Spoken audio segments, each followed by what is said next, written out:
大家好，我哋係柳左柳友，今日睇青山公路深井段 18A 號嘅海雲軒，全部全海景單位，我哋即刻入去睇下。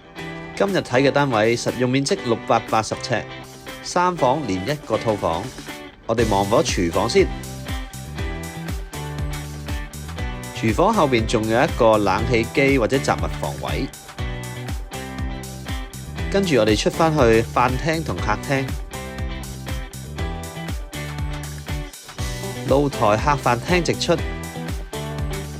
好啦，我哋出去睇下個海景，汀九橋、青馬大橋同埋汲水門橋全部睇晒。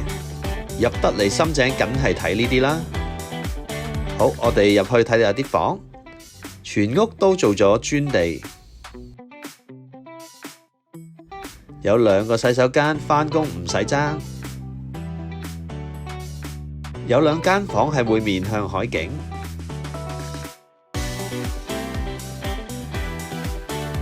另外1間房就面向開揚嘅山景。